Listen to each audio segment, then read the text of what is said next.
Hello বন্ধুরা, আশা করি তোমরা সকলেই ভালো আছো।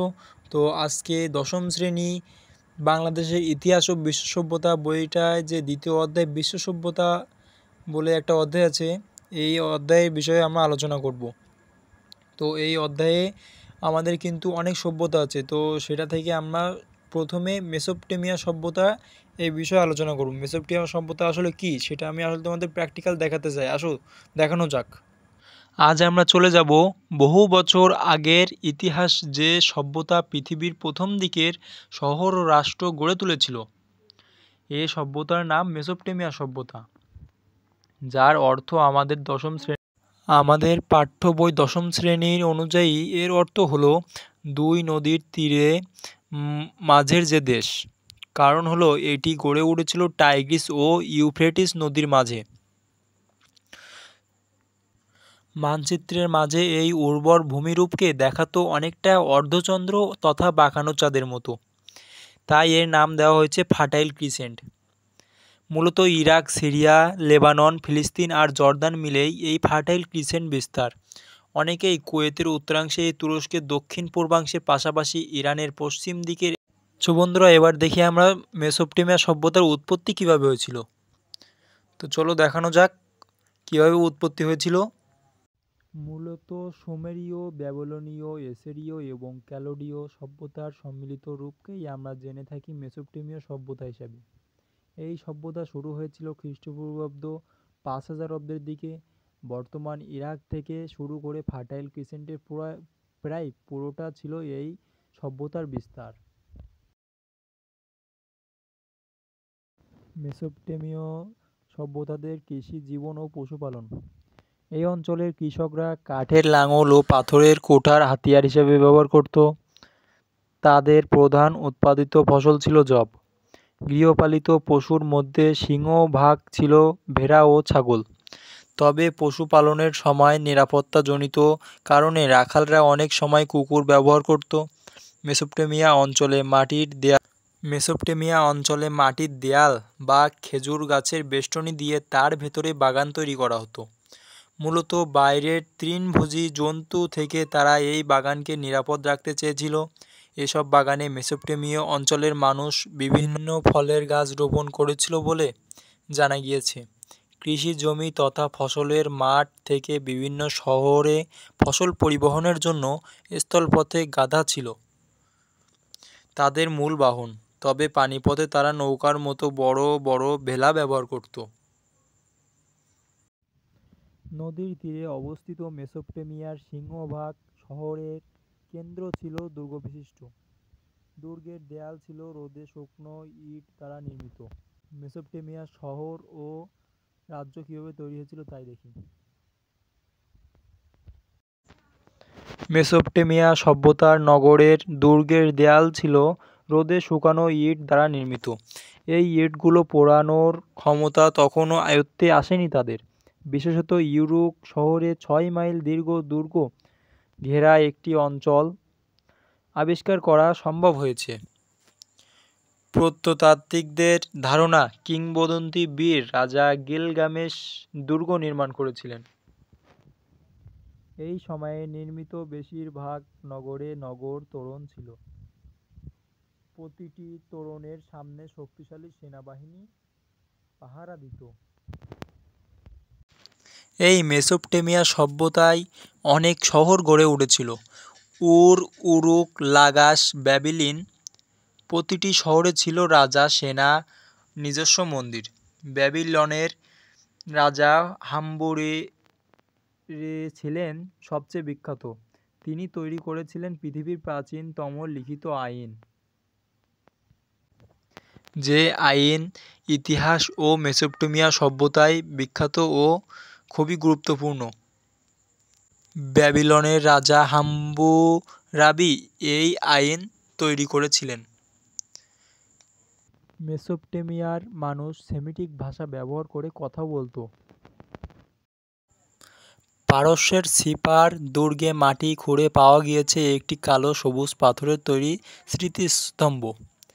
এই পাথরের সংকলিত হয়েছে প্রখ্যাত হাম্মুরাবির আইন। বর্তমানে পাথরের স্তম্ভটি প্যারিসের লুভ জাদুঘরে সংরক্ষিত আছে। প্রাচীন মেসোপটেমিয়া অঞ্চলের মানুষের প্রাথমিক ধর্ম বিশ্বাস ঐহিক তথা পার্থিব মৃত্যু পরবর্তী জীবনের অস্তিত্ব সম্পর্কে তাদের তেমন ধারণা ছিল না। পরকালের জীবনকে গুরুত্ব দেয়নি বলেই মৃতদেহের সমাধি প্রথা ছিল সাদামাটা। তাদের ধর্মীয় বিশ্বাসের প্রমাণ হিসেবে পাওয়া গিয়েছে শহর সংলগ্ন দেব মন্দির। পাহাড় সদৃশ সিঁড়ির ধাপ কেটে তৈরি এই মন্দিরগুলোকে বলা হতো জিগুরাট।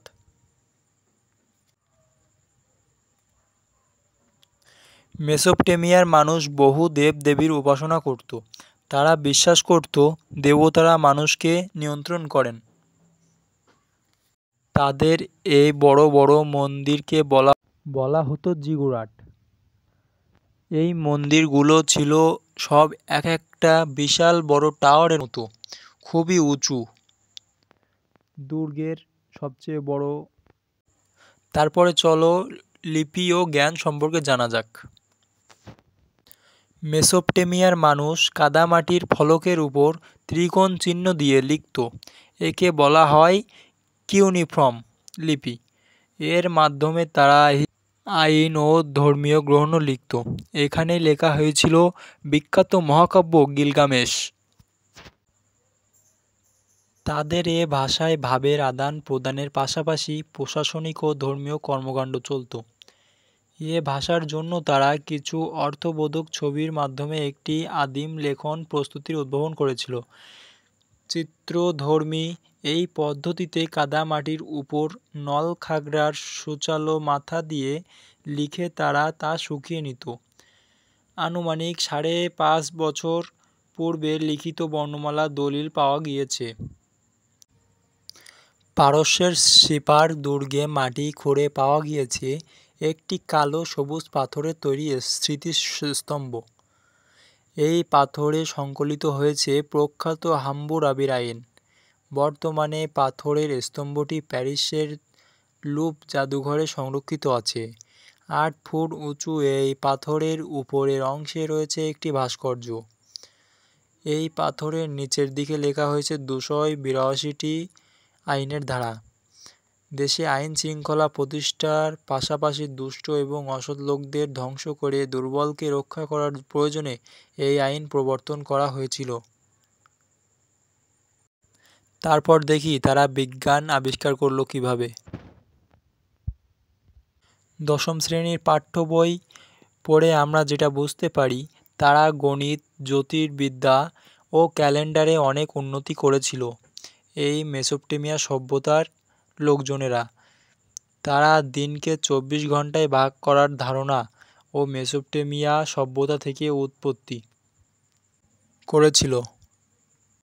গণিতের উদ্ভাবন ও উন্নয়নের মেসোপটেমিয়া সভ্যতার বিশেষ গুরুত্ব ছিল। পুরোহিতরা ফসল জমা নেওয়ার পর পৃথিবীতে তারাই সর্বপ্রথম সময় নির্ধারণ করেছেন।